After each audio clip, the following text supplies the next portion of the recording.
All right, that was Cruz from earlier today. Now, we're going to go and talk to Senator Rand Paul, who I think is he. I think it's all right. Here comes the tape of Senator. Joining us now, Kentucky Republican Senator Rand Paul. Senator Paul, as always, welcome back to the Kudlow Report. I want to ask you about the Ted Cruz thing. After what I thought was a very courageous and brave, 21-hour filibuster, do you think he changed any minds in the Senate, whether it's Republicans or border state senators or red state senators? Did he change any minds? Well, I think the American public is with us in this battle. And I think sometimes the American public is about a decade in advance of the legislators up here. So I think the senators are behind. I think a few senators are coming our way. But I would say that the senators maybe aren't quite hearing, from the public enough, because the public really is against Obamacare and thinks it's bad for the country. Will the Republican Senate conference or caucus welcome Ted Cruz back in? You hear about acrimony and dislike and anger at him. The guy really tried his heart out to make a point about Obamacare. Will the Republican senators welcome him back in?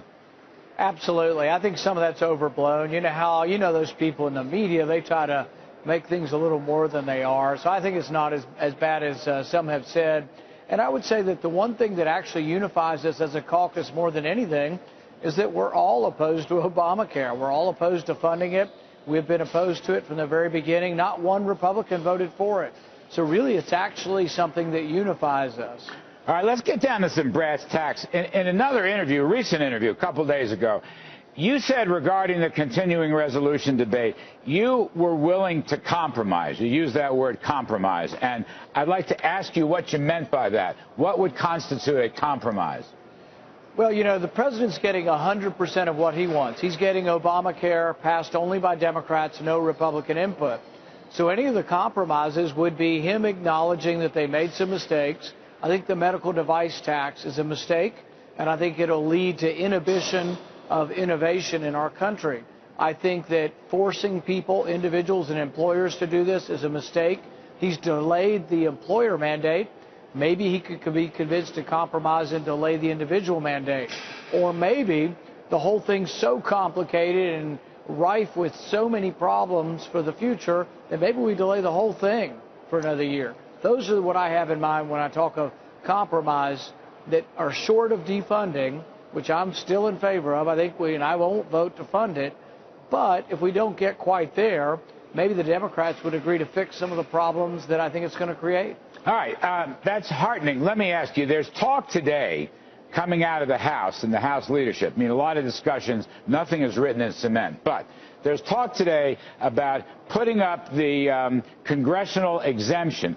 Congress and its staff should not be exempt from Obamacare.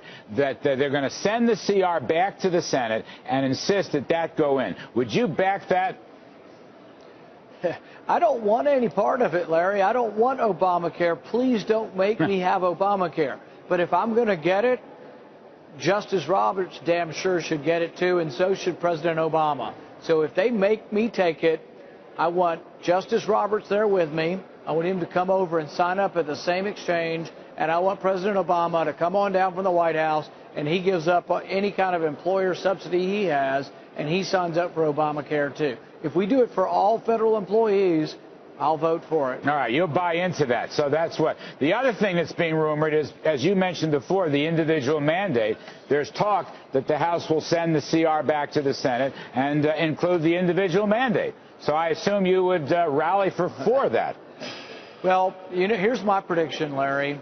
Something's going to happen in the next couple of hours that nobody has any idea was going to happen. I think there may be some other way that the Democrats are going to get this thing derailed in the Senate. It's different than any of the votes we've been talking about. What you mean on that, Senator? What you thinking about? I think there may be some other objections. I think there may be some kind of procedural objection to the whole thing going forward. I don't know this yet, but I think there's a possibility that somehow it fails on a procedural objection. That's the rumor I'm hearing. And if that were the case, that would take longer to fix and would bring us closer to a shutdown, would it not? Maybe. It means we bounce around a few more times until there's a final resolution. So I'm not sure what happens, but I do know there's a lot of procedure.